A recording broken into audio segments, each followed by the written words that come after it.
Hello, everybody. Welcome back to another episode of the DFS Army Killshot podcast. I am Kyle Marley. With me is my homie Dan Levy from Half the Battle. We are here to break down this UFC 267 pay-per-view from a DraftKings angle. I'm excited for this card. We got back-to-back pay-per-views. So best time for a fight fan is when you get these big cards back to back.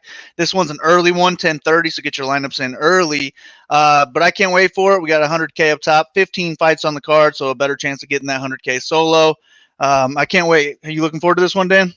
I mean, 100%. I mean, you got two undisputed champs in Jan Blachowicz and Peter Yan defending their belts.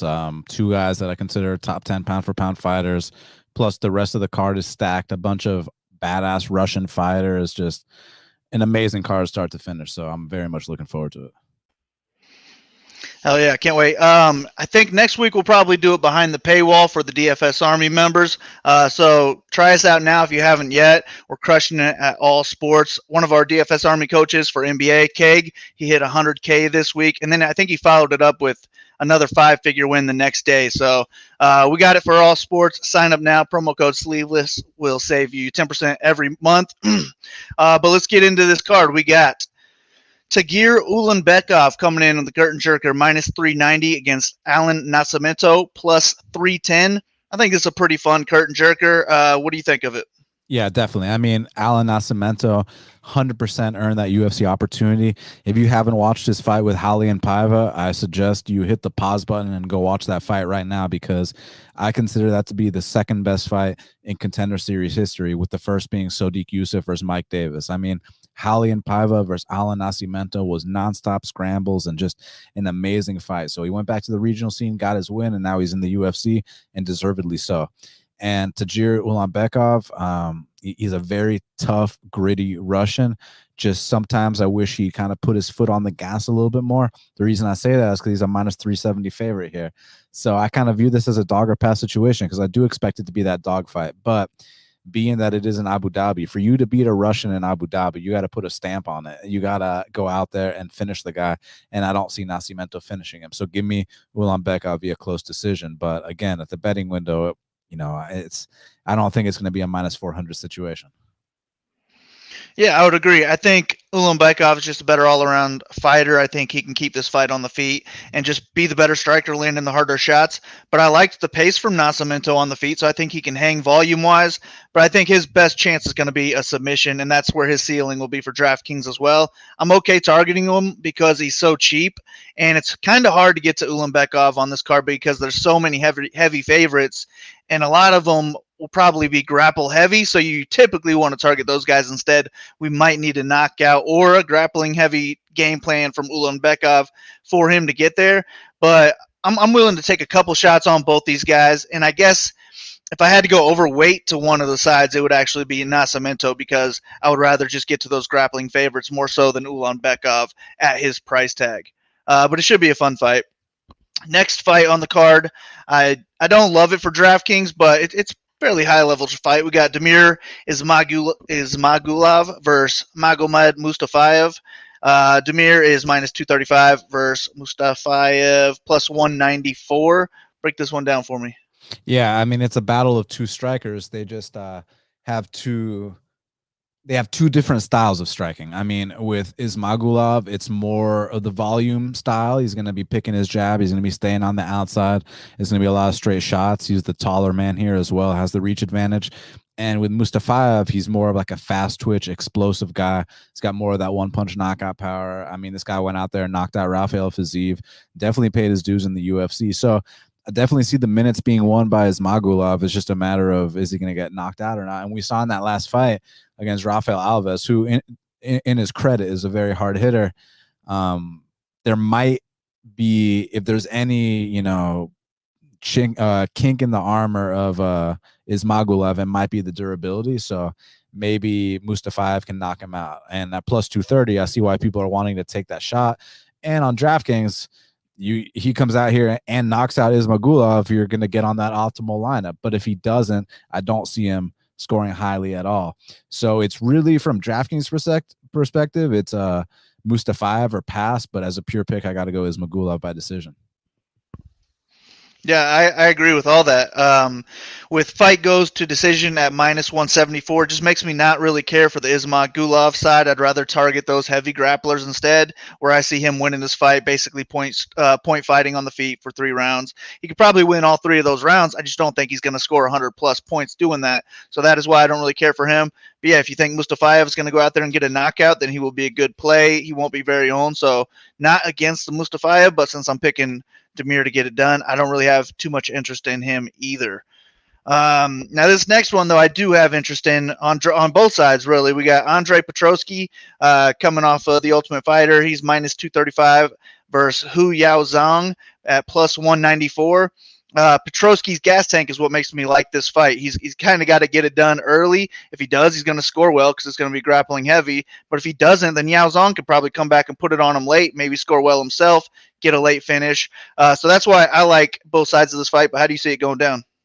Yeah, well, interestingly enough, odds makers actually opened it a minus 110 pick 'em on either side. So they kind of aren't sure what to think. And either am I. I mean, because like on paper, you tell me you got a D1 wrestler, you know, from the United States, obviously, taking on a guy from China, and both guys are green. Oftentimes, I'm going to take that D1 wrestler because no matter how sloppy things get, he can always resort back to his wrestling. But then there's some other things you got to take into account. For example, Hu Yaozong was fighting at heavyweight. Then he was fighting at light heavyweight. Now he's fighting at middleweight. So dropping those 2 weight classes, he's going to be in the best shape of his life. And for a guy who has only had 5 pro fights, you're going to be seeing leaps every single time. You're going to see a new man every single time he fights. So that's why it's kind of hard to cap. And then Petroski, we saw on the Ultimate Fighter that there is that cardio issue you're referring to. We saw in that UFC debut there was that cardio issue. So, but again, he's another guy that's green. He's another guy that's going to be making improvements. I mean, unless he's like another Andrew Sanchez. But I mean, Andrew Sanchez just got released, so we need our new Andrew Sanchez. Maybe this is the guy, right? But I got to go Petroski here, but not confident to lay it, man, because Hu Yaozong, like I said, 5 pro fights. You're gonna two weight classes dropped. You're gonna be seeing a new man every single time he fights. Yeah, agreed. I think if you're looking to bet Petroski, just take that plus 250 on the submission. I think that's his best chance of getting it done. He is the better wrestler, of course. I just don't know that he can wrestle for 3 rounds with his gas tank.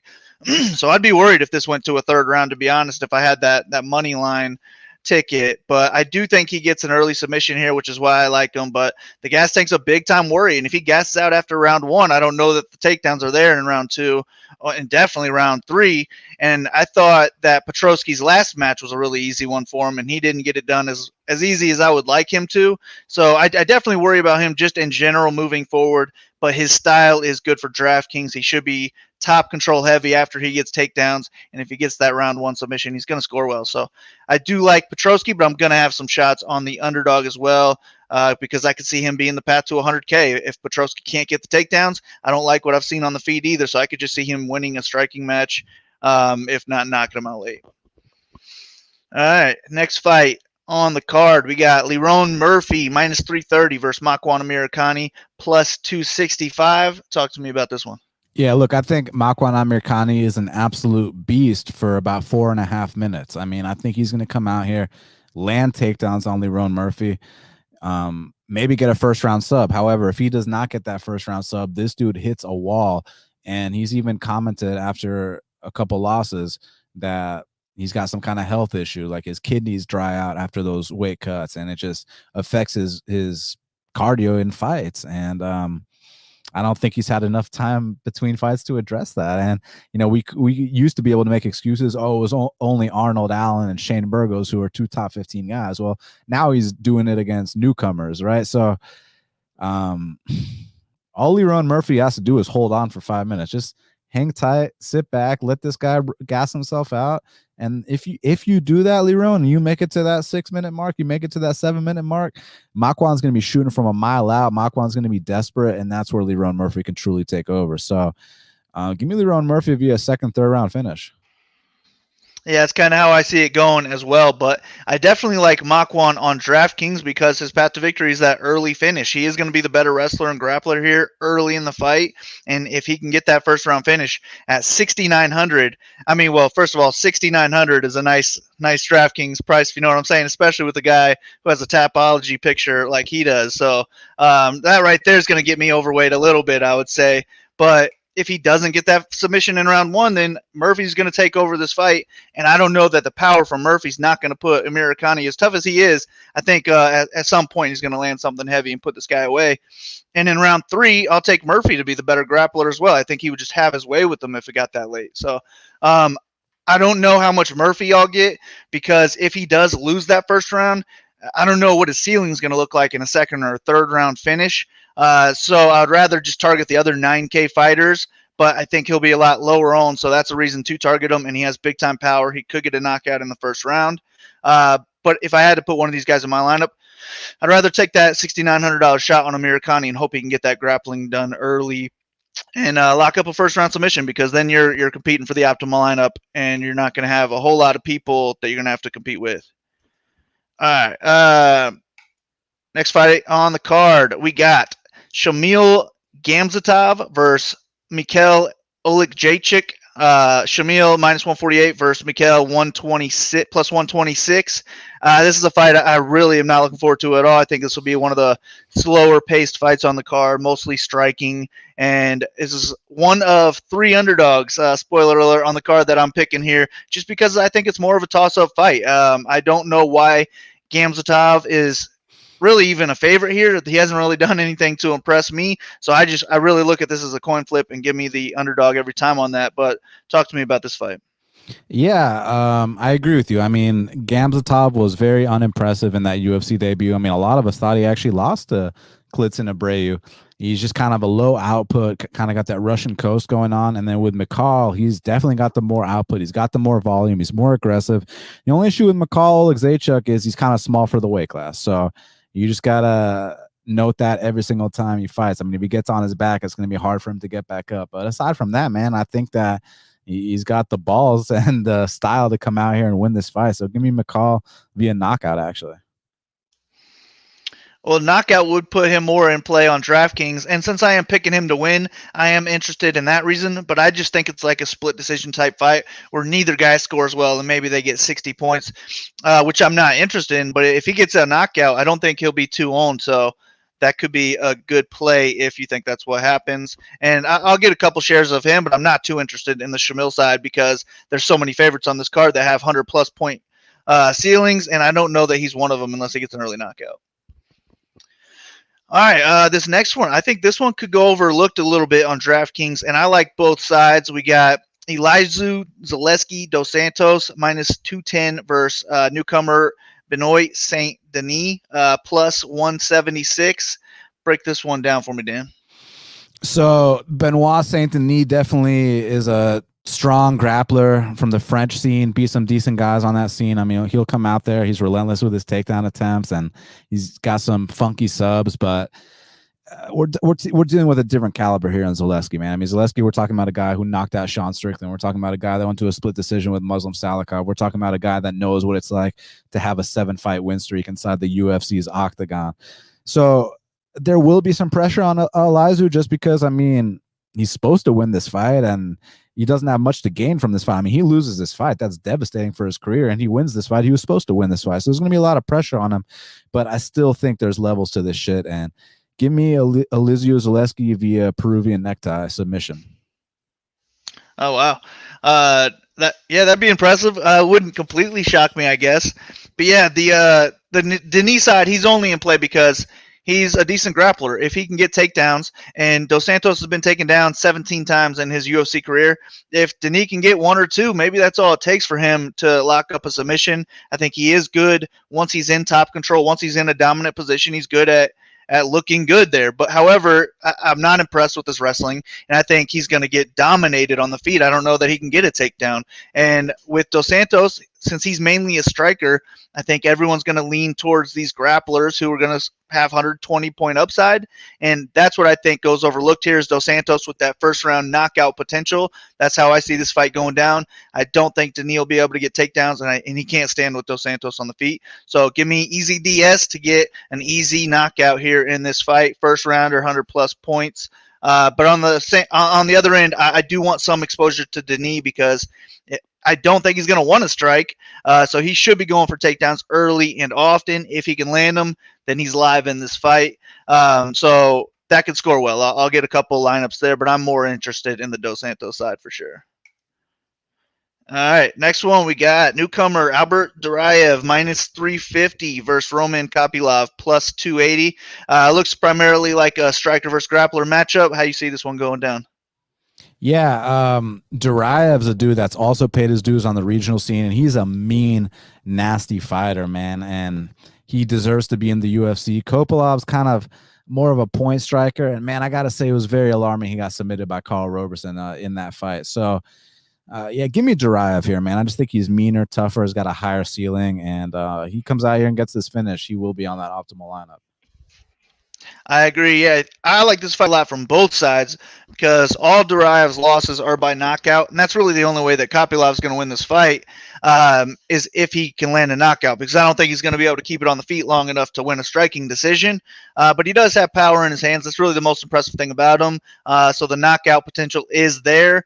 I just don't know how much I'll be able to get where I do want a good amount of exposure to Duraev, and maybe because people don't know his name, he won't get as much ownership as he maybe should on this card because we got guys like Chimaev and Makachev on this card who are known grapplers. So that's what makes me think Duraev could go just slightly overlooked, but I think the touts will be pushing him this week, which should drive it up a little bit. But I do like him to get a first-round submission in this fight. Like you said, that Roberson submission over Kopylov is not a good look when you're getting submitted by a kickboxer, and now you have to go in there and fight a machine like this guy. So give me Duraev to get the early submission, but I don't know what his gas tank will look like if he does wrestle heavy early and doesn't get the submission. If this fight gets pushed into the later rounds, maybe it'll shift into Kopylov's favor and the knockout potential will be there just a little bit more. But yeah, I'll have this fight in more than half my lineups overall, I think, but give me the grappler to get it done. All right. Next fight on the card, we got Zubaira Tukugov -168 versus Ricardo Ramos +142. We got one of Khabib's boys here. Do you think he's going to get it done? No. So Zuba Tukugov, I mean, he's explosive. He's got a nasty left hook. He can wrestle. The issue with him is he's got very low output, and he tends to gas down the stretch. Now with Ricardo Ramos, I mean, he's like one of these guys that has all the talent in the world, man. I mean, he's long. He's got good striking. He's funky on the mat. It's just sometimes he doesn't show up. So if he doesn't show up, then it's Zuba's fight. But, man, you give me Ricardo Ramos with his head on straight, and he's a live dog here, man. I mean, +150 for a guy who I know at his best can definitely hang in this fight. So I'm willing to roll the dice here. And also, Zuba doesn't have the best history in Abu Dhabi. Lost to Hakeem Dawodu, had the draw with Lerone Murphy. So the theory about Ovs getting their hands raised in Abu Dhabi doesn't apply to Zuba. So Ricardo, just show up and you can win this fight. So give me Ricardo for the upset. Yeah, we got Ramos is the second underdog I'm picking as well. Tukugov, he's the harder puncher and he's the better wrestler, but he doesn't know what to do once he gets the fight to the ground. And I don't know that you want to do that against Ramos because he is the better grappler of the two. And if Ramos can get the takedowns, then I think Tukugov's could be in some trouble here. But on the feet, if he's not landing that knockout blow, I think Ramos is going to be the higher volume, the better all-around striker. Maybe not fight IQ. He throws a lot of dumb strikes, but just overall, if I knew this was going to be a 15-minute striking match, I'm taking Ramos in that. And I also think he can have a lot of success in the submission game as well. I am going to take him to get a submission in this fight. So he is one of the underdogs I like on this card. I'll probably click on his name a decent amount, but not enough to make like a core play because it wouldn't shock me to see him get knocked out in any round here. More likely the earlier rounds because I think the longer it goes, the more it's going to favor Ramos. I think Tukugov would slow down just a little bit more. But I like Ramos's grappling edge here. I think he can get it done. So give me Ramos, and I might I might fade Tukugov, even though it's ballsy. He could get a first-round knockout and just end my night, but I'd rather target these guys I like a lot more. And if I'm picking the underdog outright, I just don't want to get too many lineups to a favorite when I want to sprinkle in a lot of the heavy favorites on this card. But should be a pretty fun fight. All right, next one on the card. I think this is my least favorite fight from a DraftKings angle, and I'll explain it after you break it down. But we got Amanda Ribas minus 154 versus Verna Jandiroba plus 130. How do you see this one going down? Yeah, I'm not too sure. I mean, because it's like Amanda Ribas usually has this huge edge on the mat against everyone she fights, but that's not going to be the case here. Verna's pretty disgusting on the mat. And then Ribas has solid striking offense, but defensively, she's got a suspect chin, man. And at the strawweight division, that's not a good thing. And I'm not just talking about because Marina Rodriguez, one of the best strikers in the division, knocked her out. Back in the day, Polyana Viana knocked her out. So it's like something that's been going on for a while. And Virna's not known for her striking, but I mean, if Polyana can do it, Virna can do it too. But if that does not happen, then I think Ribas wins because she's just more athletic. She's kind of better across the board, minus the jiu-jitsu aspect. So give me Ribas, but it could be closer. Yeah, I like Ribas to get it done, but I would rather just bet her outright because I think she's the better striker. I think she's the better wrestler. She's better all-around athlete in this spot, and the only thing that she's not better at is the BJJ, like you mentioned. So I don't know that she's going to want to take the fight to the ground, which is where she scores the heaviest, is just getting the takedowns and dominating this girls. I don't think she needs to do that. She can go for 0 takedowns in this fight and win all 3 rounds on the feet, and that probably won't score too well. She dominated Dern, only scored 75 DraftKings points. I think this is a lot more like this fight rather than the other ones where she's scoring 100 plus. But I also don't like Jandiroba to be able to get takedowns either, so I don't see the submission coming from her. This is a full fade fight for me with Ribas getting it done, maybe scoring 80 points, but I don't think that'll be enough to end up on the optimal lineup. So I might just go to the domination station and X both of these fighters out before I even start building my lineups and hoping that these higher ceiling fights actually come through. All right. Next one on the card, we got Magomed Ankalaev minus 330 versus Ozdemir plus 265. We got some heavy hitters here. You think this one goes all 15 minutes? It's a good question. I'm not sure. Ozdemir, I mean, look, he's battle tested, man. I mean, he beat Rakic. A lot of people thought he beat Reyes. He's been in there with basically all the best guys, coming off a devastating knockout loss, though. So I'm curious where his confidence is at. And Magomed Ankalaev, a lot of people think that this is the dark horse of the light heavyweight division. So this fight's going to let us know a lot because Ozdemir is kind of that litmus test, that gatekeeper to the top 5. So Ankalaev comes out here and wins this fight, then he makes it to fight, an Anthony Smith next or something like that. So yeah, give me Ankalaev to win this fight. But to answer your question, I'm not sure if it's going to be a knockout or a decision, but kind of stylistically, the way I see it, maybe more so a knockout because Volkan's usually pretty damn aggressive. So that might give the Ankalaev the openings he needs to capitalize and put him away. Yeah, I think we really need a knockout from either side to score well on DraftKings. And if you told me that there's not going to be a knockout in this fight, this would be another one that I just X out because I do think Ankalaev is the better all-around fighter. I think he's a better striker, better wrestler, can dictate where this fight takes place, has better offense, has better defense. The only ways I really see him losing would be just a big punch from Ozdemir that puts him away, which would score well, or just being close on volume and getting edged out. And even though he lands the more clean shots, the judges think it goes to Ozdemir, to a split decision type thing. Those are the ways I see him losing, and only one of those ways is going to score well for Ozdemir. I think just his name alone might carry more ownership than I'm willing to get any leverage on. So I don't want too much Ozdemir exposure, but if he does land that knockout, then he's going to be live for the optimal lineup. So maybe like a 10% type play, and then kind of the other same way on the Ankalaev side, he needs a knockout as well because I don't think he's going to go out there and dominate with his wrestling, even though he probably could. He just doesn't put up enough, a high enough pace to score well without that knockout. So I'll just sprinkle a little bit of him as well, maybe 10% on both sides. But if I had to pick one of them, I would pick Ankalaev because I think he is the better fighter of the two. I think he is championship potential. The only thing I don't like is his volume. And if he stepped that up, man, he's a real problem in this division. But this is a good test to see how good he is, and hopefully he gets it done. All right.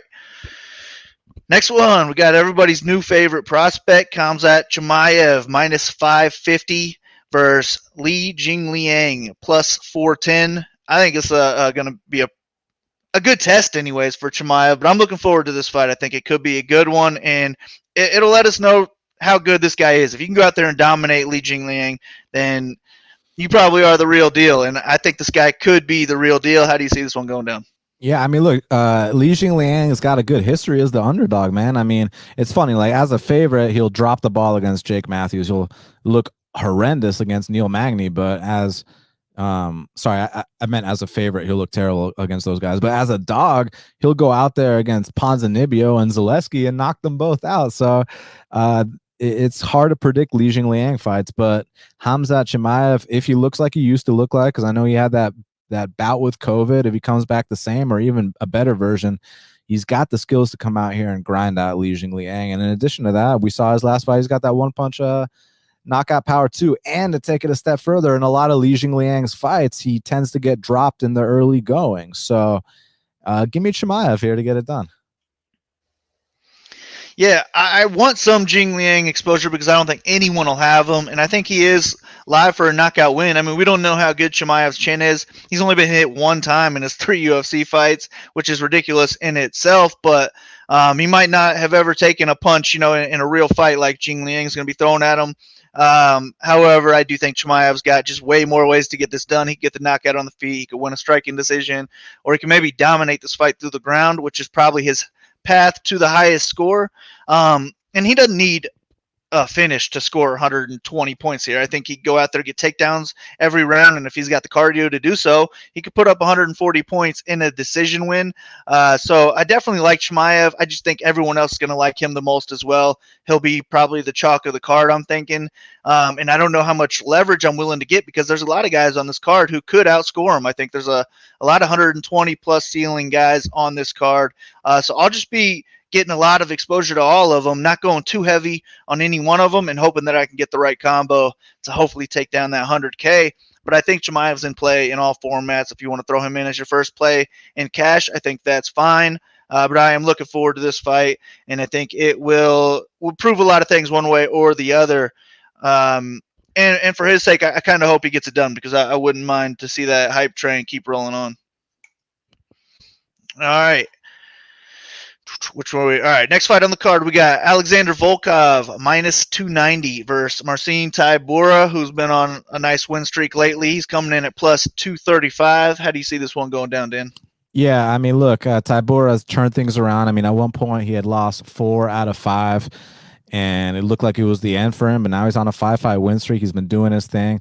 But Volkov, I consider him one of the elite guys in the division, man. I mean, he went the distance with Cyril Gane. He's just tall. And ever since he put on that extra weight, man, that 265-pound Volkov, he's sitting down on his punches more. He's putting people down more. His takedown defense has gotten better. I know he got taken down like 13 times against Blades. He got up 14 times. You know what I mean? So I respect him a lot. So I think for Tybura to win, he's kind of got to close that distance, pin him up against the fence, get those opportunistic takedowns, kind of make it a boring fight. But for Volkov, I think there's a knockout potential here. I mean, there were a lot of guys rocking Tybura in the early going, but they didn't have the skills or the smarts to, to keep the fight standing or to do what was necessary to finish the deal. And I think Volkov's got those tools. So give me Volkov to possibly knock out Tybura. Yeah, I think he gets the knockout here. I think he's just a much better striker, going to be longer, going to be higher volume, better chin. And this nice streak from Tybura would be the same exact thing from Volkov. He'd beat all those guys as well. It was more so nice matchups for Tybura rather than him looking like some sort of world beater in those fights. I think Tybura does have a path to victory, and that's grinding out 2 rounds with takedowns. I don't know that he can win all 3 rounds, which is what it would take, I think, to score a nice DraftKings score. So I'm probably just out on Tybura here, and I do like Volkov because, as I mentioned earlier, I think the people are going to be going to the grapplers on this fight card, and Volkov is not going to be looking to grapple. He's going to be striking, and if he doesn't get that knockout, then he doesn't really have the same ceiling as these other guys. But I do think he does have the the nice ceiling with some good volume leading up to a knockout here, and I think he gets it done just by being on another level in striking than Tybura. Tybura got starched by Augusto Sakai, and I think one or two people before that. Volkov's better than all those guys. This is the toughest test for him yet, and I think that Volkov shines in it, to be honest. So give me Volkov to get a knockout in round 1 or round 2. Put up a decent score there, too. I like him in all formats. All right, next one on the card, we got Islam Makachev, biggest favorite on the card, most expensive on DraftKings. He's minus 650 coming in against Dan Hooker, plus 440. That's a high line against a guy like Dan Hooker, but this guy is championship material, and this is going to be a way to prove that if you can get it done against Hooker and look like you're a minus 650 favorite. But talk to me about this one. I mean, it is a high line, but if you put it in these terms, well, let's say round 1 starts and Islam Makachev completely dominates him grappling. Well, between rounds, he'd be that big of a favorite in normal terms. So, maybe he isn't that. Maybe he isn't high enough of a favorite. But at the same time, you see a number like that with Hooker against anyone in the lightweight division. I understand why someone would be tempted. It's just that I think that Islam is a true threat to the title, man. Don't sleep on his striking, man. I mean, the guy can strike too. It's just his grappling is where it's at. And now he's not just a grinder. He's not just taking people down and laying on them. Now he's submitting black belts like he did in his last fight against Moises. So for Hooker, he's got to land that big knee. He's got to catch him with an opportunistic guillotine or Darce choke. One of them long man chokes. But I see Islam Makachev coming out here and covering his price tag.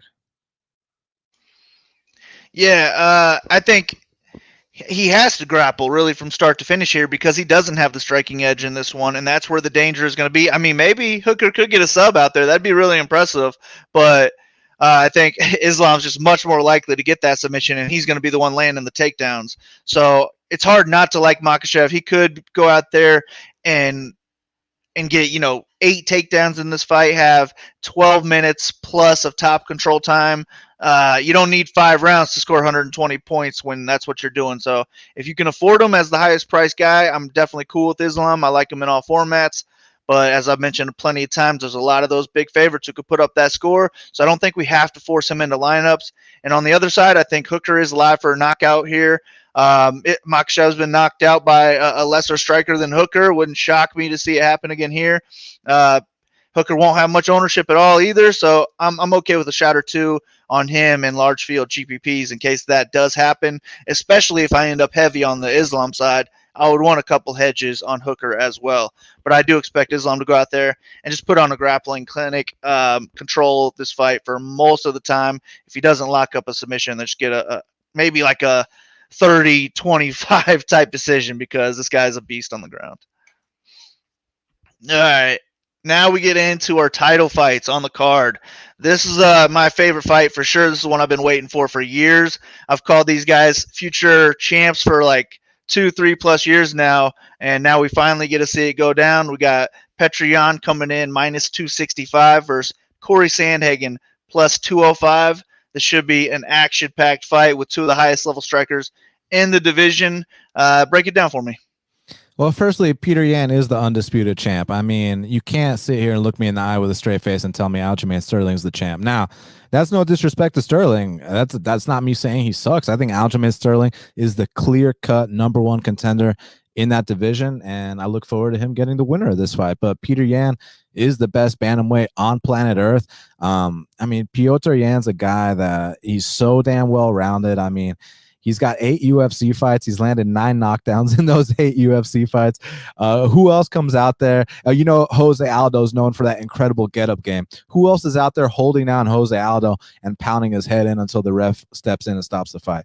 Who else is out there taking down Aljamain Sterling 7 times in a fight? I mean, this guy is the clear-cut best bantamweight on planet Earth. And Corey Sandhagen's a really talented kid, and I think that one day he might even be a future champion. Just not Saturday night. I don't think he's ready yet, man. I mean, I think that TJ Dillashaw fight was clear evidence that he still needs a lot of work, man. I mean, and I thought he won that fight too, but it ain't about who won or who didn't win. Even while watching that fight, I'm like, why is he getting pinned up against the fence so easily? Why does he give up his back so easily? And seemed like he was playing around in there. And I thought he was going to go out there and knock out Dillashaw, who was coming off a 2-year steroid suspension, who was coming off a devastating knockout against Cejudo. Champs knockout Dillashaw, and I just don't think Corey Sandhagen is ready for this level yet. Yes, he is the output king, and yes, Peter Yan does lull these guys into a false sense of security, and sometimes they start to get off in the early going. So I definitely think that Corey Sandhagen's going to have his moments, but when it really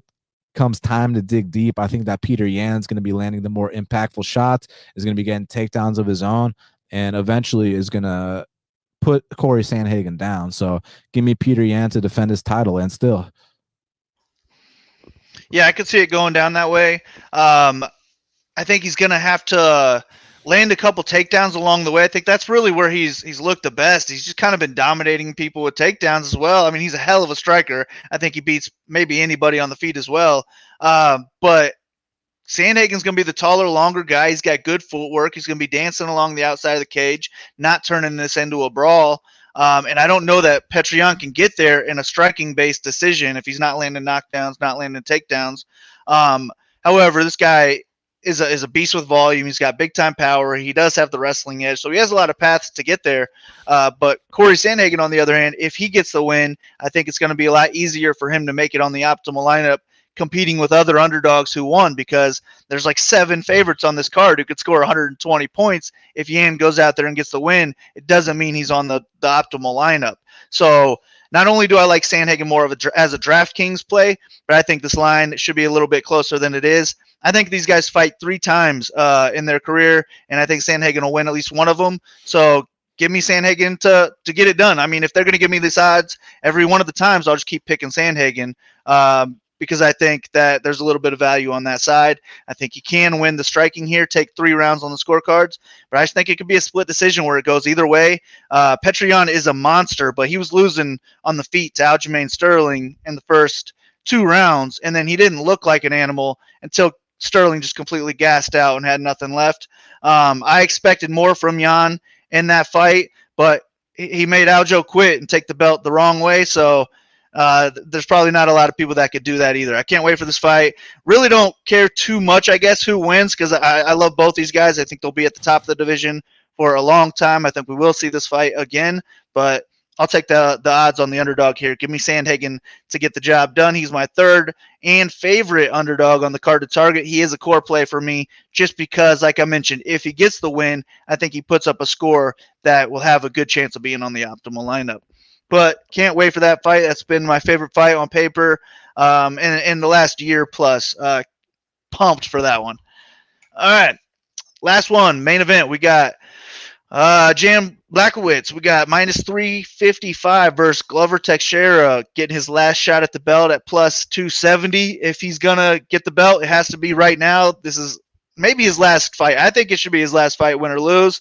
If you win, just go out with the belt. And if you lose, man, it's time to hang it up anyways. So I am rooting for Teixeira here. I would love to see him go out with the belt. I think he does have a path to victory through the ground. We have seen Blachowicz kind of dominated by a couple guys on the ground before, and that's got to be Glover's path to victory here because he's still got some good boxing. You just can't really hang with the power from Jan. And I think if he's struggling with takedowns here, eventually Jan is going to get a knockout. So unfortunately, I'm going to pick Jan to win here by knockout, but I don't want too much exposure because if he doesn't get the knockout in round 1 or round 2, I don't know that he's going to outscore these other guys. This is the main event. It should have around 80% total ownership, and I don't know if I want to get any leverage to him, but at the same time, I definitely can't fade him because he get the first round knockout, maybe even in 60 seconds. I just think he'll be giving Teixeira a little bit. He'll be a little bit worried about the ground game, and he's not going to be getting off on any volume here. So it's just that big shot that we need to score well with Jan. Whereas if Glover gets it done, he's going to score well because it will come through the ground. I don't think he can wrestle hard for 5 rounds. So I think it's going to be a submission or bust type fight. And that's what I'm going to be rooting to happen. So Glover is my preferred DraftKings play of the 2. If I had to put one of them in a lineup, I would just put Glover there because I think he has a fairly clear path to victory here. And rooting wise as a fan, I just hope he gets it done because he seems like Just a hell of a guy to root for. Jam seems cool as well, but he's got the belt. He might have another shot at the belt even if he loses. So I think it'll still be there for them. For him, I'll be rooting for Glover. How do you see this one going down?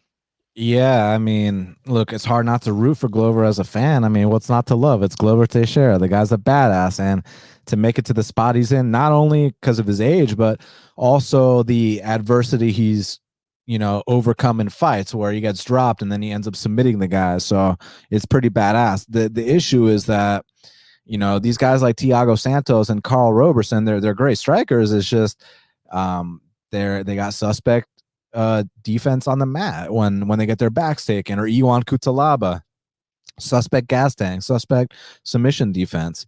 That's just not the case with Jan Blachowicz 2.0. I mean, maybe the old Jan Blachowicz, the guy that was losing to Pat Cummins and all those guys, but this current form of Jan Blachowicz is a world champion. Was going out there beating Izzy Adesanya on the feet and on the mat, So he beat Dominic Reyes back when people thought Dominic Reyes beat John Jones. Back when people were calling Dominic Reyes an uncrowned champ. I think Jan Blachowicz is on a different level, and I think that these other guys were hurting Glover. They just got too carried away. They didn't have the composure. They didn't have the smarts, and Jan Blachowicz has the composure and the smarts. So when he rocks Glover Teixeira, he's going to pick his shots. And it's going to be sad for all us Glover Teixeira fans, but I'm a Jan Blachowicz fan too. But give me Jan via knockout, and I actually will have him on some lineups. Yeah, I mean, I'd still rather target this fight than not target it. But I think we can get away from it in GPPs and kind of hope that Jan wins in round 3 or 4 or 5. And if he does, I think he probably puts up, an 80-point, maybe up to 90 points on DraftKings, and that's probably not going to get it done on this card. So I'm not against just getting away from both title fights. If you kind of think that's how it's going to go down, if Jan and Jan both win in the 3rd round or the 4th round, they both might get kicked off the optimal lineup if the fight's at all close leading up to that.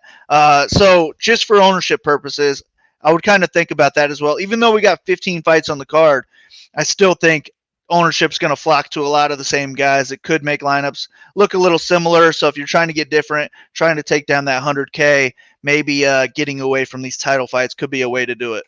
Yeah, I'll be rooting for Glover there, but I'm picking Jan to get it done. All right, and then what we do after all these breakdowns, we give our kill shot of the week, somebody who we think will be lower owned that could be on that 100K lineup. You got anybody in mind this week?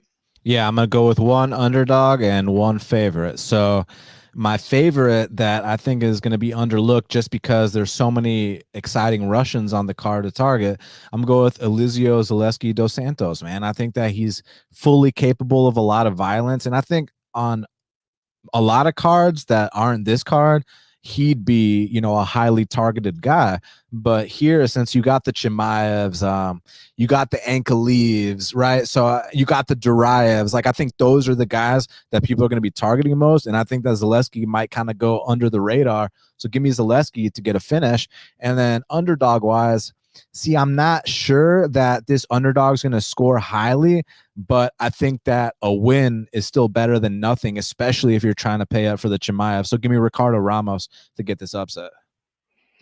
Yeah, those are really both of mine as well. Those are the exact two that I would have went with. So I'm going to stick with the Ramos side because he's an underdog that I'm picking to win. I like him to score more than Oleksiejczuk, but at the same time, Sandhagen's going to be plenty owned, so he's not a kill shot type play. So I'll stick with the Ramos play. We'll double up on that as the underdog kill shot, and then I'll switch over to Alexander Volkov as my favorite. I think he can go out there and starch Tybura in round 1 and maybe put up 50 strikes leading up to it. So I like Volkov as a favorite who could go overlooked this week.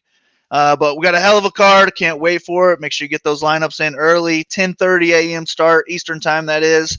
And then next week we got a pay-per-view again with Usman versus Covington. So I cannot fucking wait for these next 2 weeks. Like I mentioned earlier, we'll probably do next week behind the paywall. So sign up now, dfsarmy.com.